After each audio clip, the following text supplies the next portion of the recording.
Le festival d'Agbé, c'est aussi le lieu de permettre une diffusion plus large des films en compétition et de permettre une visualisation par les diffuseurs ou distributeurs afin de pouvoir acquérir des films. Et en première diffusion ce soir, nous avons le documentaire Zaïd qui nous vient du Maroc, du réalisateur Mohamed Dabani. Je vous laisse voir sa vidéo de présentation.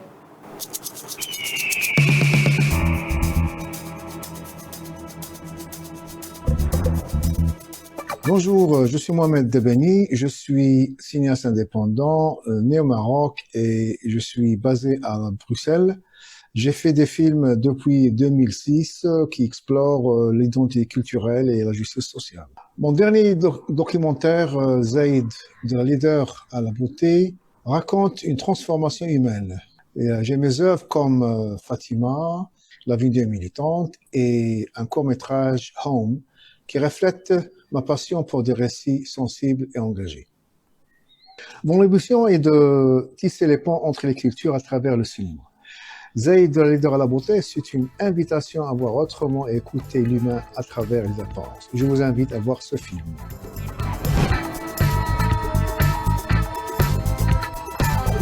السلام عليكم.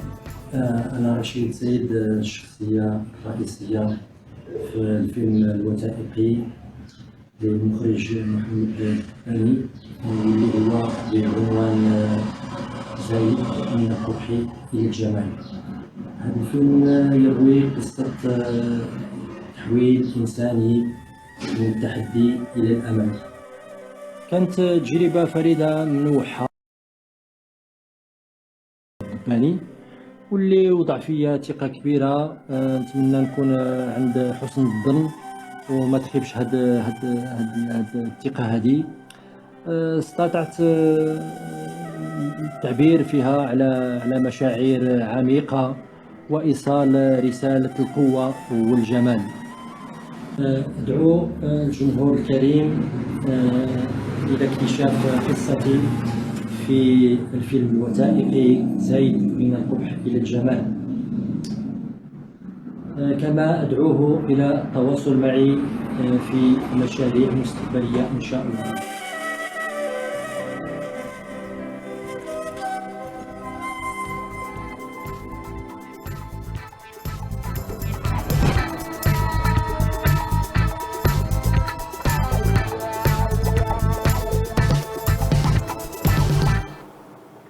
Le synopsis de Zaïd se présente comme suit. À Oujda, dans une ville de l'Est du Maroc où les artistes ont peu d'opportunités, Rachid, un soudeur, se tourne vers l'art pour se réconforter pendant le confinement du Covid-19. Avec quelques outils et une forte détermination, il commence à façonner un cheval en métal. Suivons la bande-annonce de ce joli film documentaire.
Sur le plateau avec moi, Dr Essenam Kodjo, Kadja Komlon, enseignant-chercheur à la faculté des lettres, langues et arts à l'université de Lomé. Bonjour et bienvenue dans le set. Merci et bonjour madame, comment vous allez? Je vais bien, et vous? Ça va. Alors, vous êtes prêt à tenir le crachoir? On est prêt.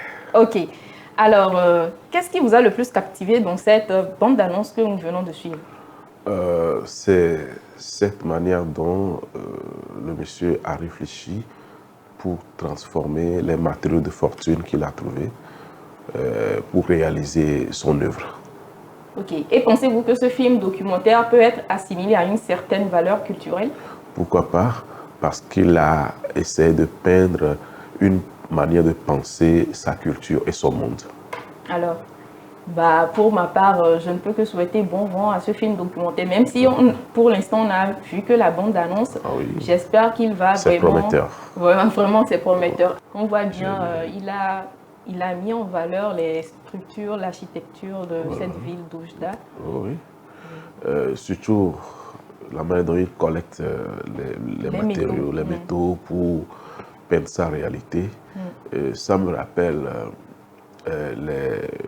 les jeunes à Lomé qui traînent des poussettes pour ramasser ou pour acheter, aller revendre. Ouais. Est-ce qu'au lieu d'aller revendre, est-ce qu'on ne peut pas penser à une transformation sur place? Donc c'est l'idée qui m'est venue. Et à la vue de ce film documentaire, je pense que les gens doivent voir autrement la chose. Ouais. Parce que là déjà, à travers ça, il fait déjà un bien à notre planète. Oui. Il ramasse ces petits trucs, au lieu de laisser ça dans la nature. Il participe à la protection de l'environnement. Ouais. Alors, vous êtes chercheur à l'université en faculté de lettres, langues, arts. Oui. Alors, j'ai une question pour vous. Pourquoi dit-on aujourd'hui que beaucoup de nos langues maternelles sont en danger? Ah oui, merci pour cette question. La question des langues, tout d'abord, c'est une question très sensible. Et parfois, pour aborder ces questions, il faut aller avec tact. Mais nous allons nous rabattre sur l'UNESCO. Si l'UNESCO, qui est une entité mondiale, a mis en exergue une journée ou bien une date, la date du 21 février pour célébrer. Moi, je dis qu'on ne célèbre pas. Peut-être on veut rappeler aux gens le danger auquel nous faisons face par rapport à la disparition de certaines langues ou bien de certaines langues qui sont menacées de disparition. Donc, une langue ou bien des langues disparaissent juste parce que ces langues ne sont plus transmises aux générations. Aujourd'hui, il y a beaucoup d'enfants, pardon, pas beaucoup de personnes qui n'arrivent plus à parler la langue de leur origine, mais la langue de leur milieu. Et vu que ces langues ne sont pas parlées, c'est normal qu'elles disparaissent. Ouais, donc, beaucoup de familles, pour des raisons professionnelles ou autres, ont dû quitter leur zone pour s'installer ailleurs, délaissant leur langue et s'accrochant à d'autres langues. Ces éléments font que ces langues disparaissent et sont menacées de disparition. Alors, pourquoi, d'après vous, pourquoi le sujet de disparition de langue maternelle est un sujet crucial? Oui, c'est crucial dans ce sens que la langue, c'est un trésor. C'est une mine d'or. Et à travers la langue, on transmet beaucoup de choses. Donc, une langue qui n'est pas pratiquée, vous voyez que c'est toute une culture, toute une connaissance, tout un savoir qui disparaît. C'est pourquoi l'UNESCO martèle, revient sur le fait en rappelant aux gens que nous devons accorder de l'importance aux langues maternelles. Pas seulement au Togo ou en Afrique, c'est dans le monde entier. Ok, et moi j'aimerais savoir comment est-ce que cela, pour l'humanité en question, comment est-ce que ça représente un danger pour l'humanité tout entière? Comment est-ce que cela représente un danger? Bon, on ne va pas dire pas seulement pour le Togo ou pas seulement pour les pays africains, mais pour l'humanité tout entière. Et pour l'humanité tout entière, la disparition des langues est un danger parce que c'est une partie de cette humanité qui disparaît. Est-ce que vous voyez? Vous savez qu'à travers la langue, on peut apprendre. On apprend à travers la langue. On n'a pas forcément besoin d'aller s'asseoir dans 4 minutes pour apprendre. Mais rien qu'en parlant une langue, il y a des connaissances, des savoirs inouïs dans ces langues qu'on apprend. Donc, cette langue qui disparaît, ça part avec beaucoup de choses. Et est-ce que le constat est aussi alarmant que ça? C'est alarmant, oui, mais à côté de ça, il y a de l'espoir. Il y a de l'espoir. Oui, l'espoir, c'est parce que dans beaucoup de pays, les pouvoirs publics ont pris conscience et il y a des initiatives qui sont prises pour sauvegarder, pour préserver ces langues. Ouais, est-ce que vous avez un exemple concret de langue qui est en train de disparaître, soit peut-être au Togo ou en Afrique ou ailleurs dans le monde? Oui, au Togo, il y a des langues qui sont menacées de disparition. Par exemple, la délé. Je ne sais pas si vous connaissez la langue, cette langue. Non, ça vient d'où? Voilà, donc c'est quelque part au centre du pays. Okay. Et il y a l'igo, vous ne connaissez pas? Non. Voilà, donc voilà ces langues qui étaient menacées de disparition. Pourquoi? Parce que les communautés linguistiques, les locuteurs de ces langues sont envahis par d'autres langues. Et aux enfants, on ne parle plus ces langues, alors que c'est les générations futures qui essaient de pérenniser les langues ou des pratiques culturelles. Et quand ces langues ne sont plus pratiquées, vous voyez que ça disparaît. Donc au Togo, on a ces exemples. Et quand nous allons en Afrique, il y a... Allons d'abord au Bénin. Alors, sans vous couper, est-ce que les langues que vous venez de citer, est-ce que c'est répertorié quelque part ou est-ce que c'est dit quelque part que, bon, ces langues sont en train de disparaître? Est-ce que, bon, on a trouvé une personne, 2 personnes qui sont encore en train de parler cette langue et ces 2 personnes ou cette seule personne, est-ce qu'on peut le prendre en aparté pour qu'il puisse donner des cours, pour qu'il puisse enseigner cette langue à des jeunes ou à un certain groupe de personnes pour que cette langue puisse renaître de ses cendres? Effectivement, il y a des recherches linguistiques qui ont montré que dans telle année, ces langues vont disparaître. Alors, ces langues vont disparaître parce que il n'y a que des personnes âgées qui pratiquent ces langues. Et heureusement, des chercheurs issus de ces langues, de ces communautés linguistiques, par exemple, quand je prends le Igo dont je parle, c'est encore le Arlon. Arlon? Oui, c'est quelque part sur la montagne de Daïlama. Vous maîtrisez un peu, vous pouvez parler? Non, je ne maîtrise pas. Nous avons une collègue qui a même créé un centre d'alphabétisation. Déjà, c'est une initiative pour pérenniser la langue. Ouais, c'est déjà quelque chose. C'est quelque chose. Alors. Et elle a même sorti un livre, un manuel pour pouvoir apprendre cette langue-là. Et c'est destiné aux générations. Mais une fois que ces personnes quittent le milieu et arrivent en ville, vous voyez qu'ils sont... Ouais, ils sont pris dans cet dans engouement de ville. Du Guingbé, de l'Évégué. Et s'ils ne parlent pas cette langue-là à leurs enfants ne pourront pas comprendre ni parler la langue et comme ça la langue disparaît. Donc il y a des initiatives qui sont... C'est pourquoi j'ai dit c'est alarmant, mais il y a de l'espoir. Alors en tout cas, les réalisateurs, eux, ce sont des artistes, ils font déjà leur part dans ce domaine. Alors passons à présent au deuxième film qui nous vient de la Côte d'Ivoire du jeune réalisateur Ouoyi Batuo Armand Joël. Suivons la vidéo de présentation de Joël.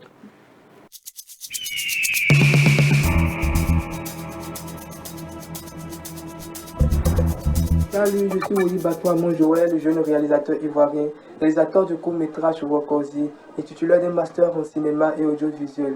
À travers mon court-métrage Wokozi, j'explore les liens profonds entre culture, tradition et modernité. C'est un film qui lance un appel au retour à la tradition, mais aussi une critique lucide de certaines pratiques ancestrales, telles que les ciseaux de ma culture Yakuba. À travers ce film, je lance un message fort à la jeunesse. La culture est notre richesse. Elle peut nous construire, mais à condition de l'adapter à notre temps présent. La tradition doit être un lieu qui nous accueille et non un lieu qui nous exclut. Alors j'invite tout le monde à regarder ce film-là, car je vous fais voyager de ma culture Yakuba avec la danse, la nourriture et d'autres surprises.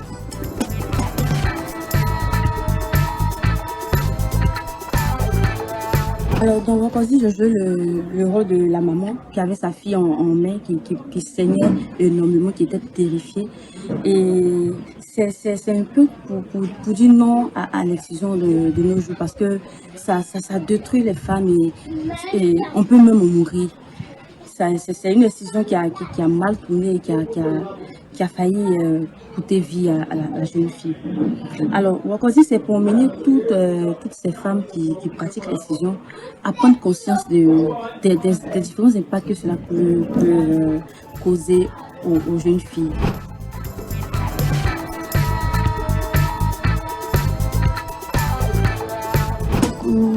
Moi, c'est Chekinel Aouba, étudiante en art dramatique à l'INSAC, en licence professionnelle 3. Depuis petite, je suis amoureuse du théâtre, donc j'ai décidé de m'inscrire à l'INSAC, histoire de plus performer mon talent. Et j'ai fait les scènes comme Le Palais et Le Village qui. J'ai joué aussi dans plusieurs films et le film Wakosi en fait partie. Et ce film m'a beaucoup enrichi en connaissances, que ce soit les avantages de la tradition et les méfaits.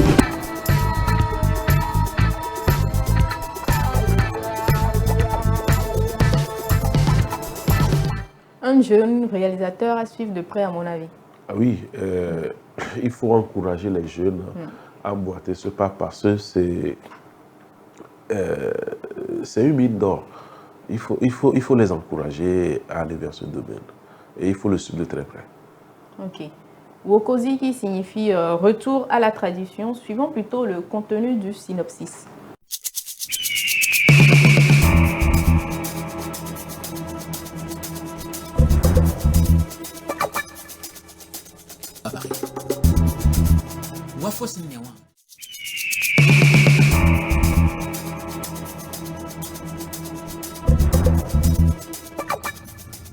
Mais pourquoi tu ne parles pas ton itinéraire à ta fille? Parler Yacouba avec Deyano. Oui. Oh, non, là tu as menti. Deyano change de comportement. Il y a une structure qui organise une colonie de vacances au Maroc. Cette année, nous irons au village. Toi et qui? Moi, je ne peux pas partir au village d'elle. Tu sais, Deyano ne sait rien de notre tradition et nos coutumes. J'ai peur que l'éducation de la ville prenne le dessus sur elle. Il faut vraiment lui noter beaucoup de choses.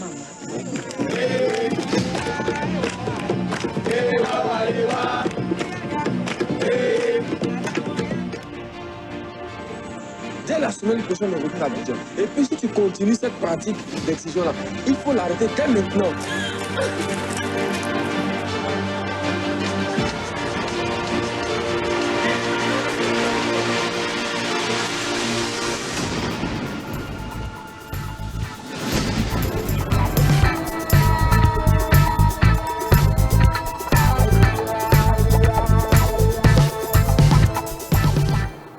Alors, dites-moi, est-ce que l'écriture en langue maternelle va permettre de pérenniser une certaine langue, de la pérenniser?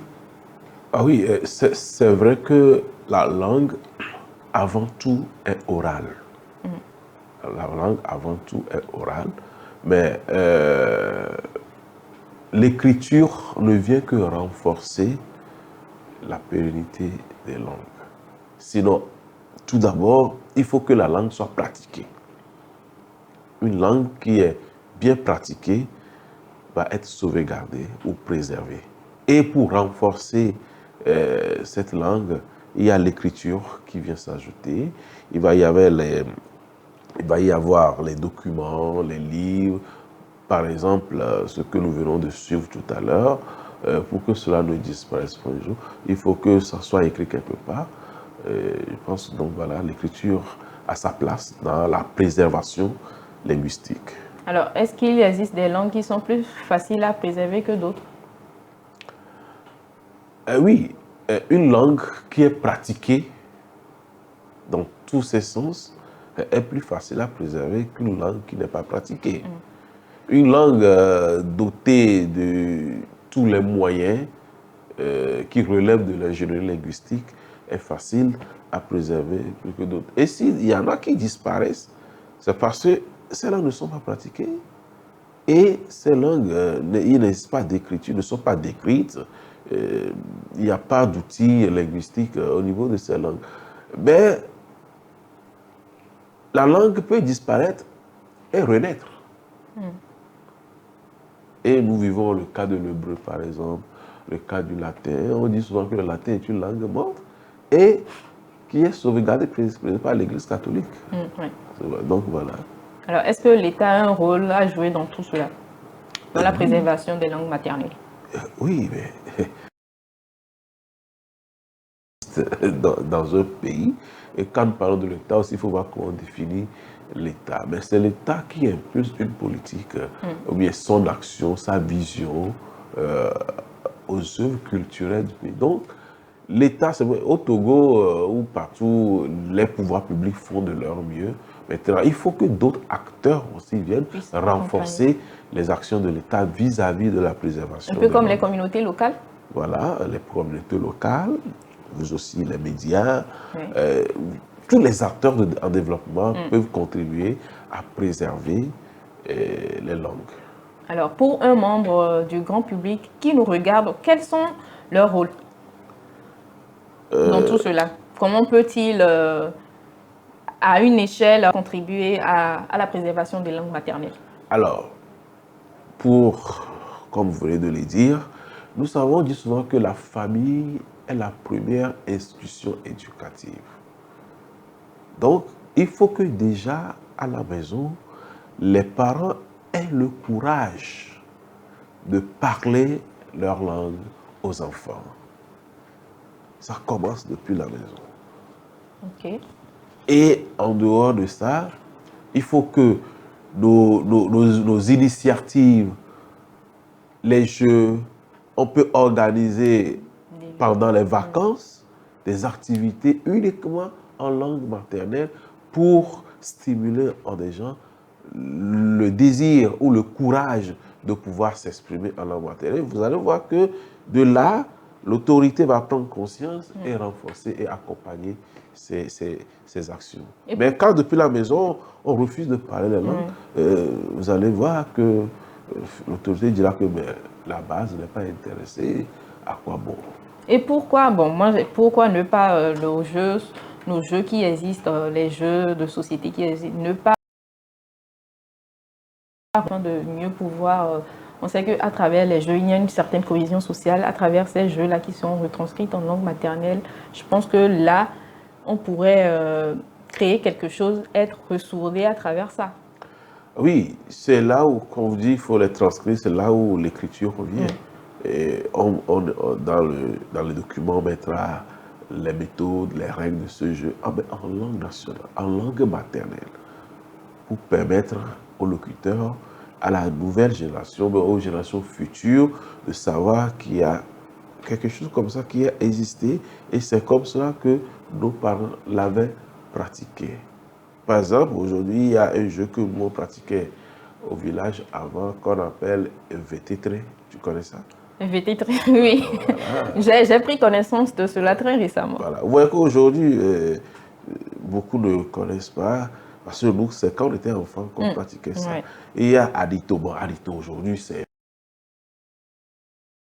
Mais quand les visiteurs, les touristes arrivent, ils s'intéressent à ce jeu. Voilà un autre facteur pour préserver la langue. Et il y a le tourisme. Il y a un concept que moi j'avais, que le tourisme linguistique. Okay. Ouais, ces blancs qui arrivent, ils viennent parfois, c'est pour apprendre la langue. Et moi, pendant ces vacances-ci, j'ai reçu une famille togolaise, une famille mixte. Le monsieur est togolais, la femme est française. Ils sont venus uniquement que pour apprendre la langue.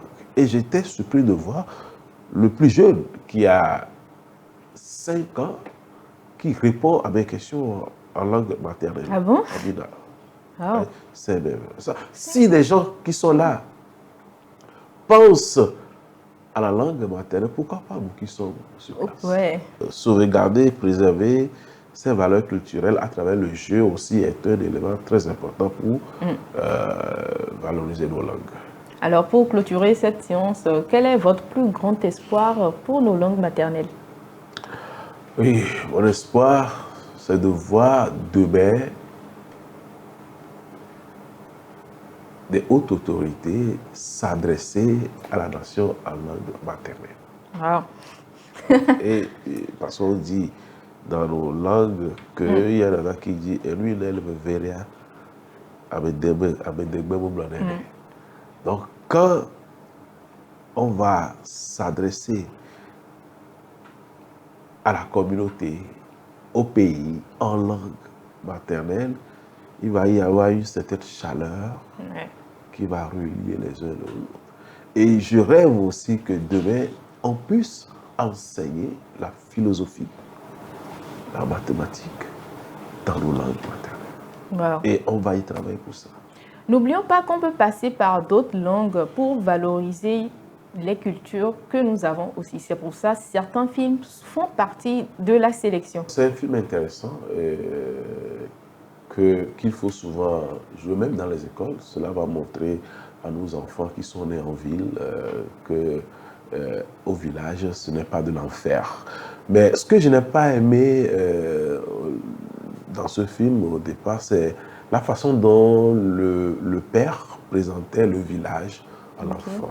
Et il l'avait présenté comme étant une punition et il n'a pas su convaincre la fille sur le fait qu'au village aussi, il y a une vie. Il n'a pas su transmettre l'idée que retourner aux sources est une bonne chose. Voilà. Donc, lui le présentait comme étant une punition parce que la fille ne veut rien faire à la maison. Vous voyez comment la fille parlait, qu'elle aura un bon foyer avec plein de domestiques. Plein de domestiques. Mais, vous voyez que vers la fin, j'ai aimé cette position du monsieur face à l'excision. Et son refus catégorique nous montre que dans nos pratiques, moi je fais une différence entre la pratique et la tradition. Oui. Dans nos cultures, en fait, il y a certaines choses qui sont bonnes à prendre et d'autres qui ne sont pas... En fonction de l'évolution du monde. Nos parents l'avaient fait pour une raison bien déterminée. Et ce temps étant dépassé, il y a des pratiques à laisser tomber pour pouvoir évoluer. Merci. Merci. Je remercie notre invité de nous avoir gratifié de sa présence et surtout vous, chers téléspectateurs. Rendez-vous la semaine prochaine à la même heure et surtout n'oubliez pas, rendez-vous sur la page Facebook du Festival de langue d'Agbe. Au revoir, sayonara.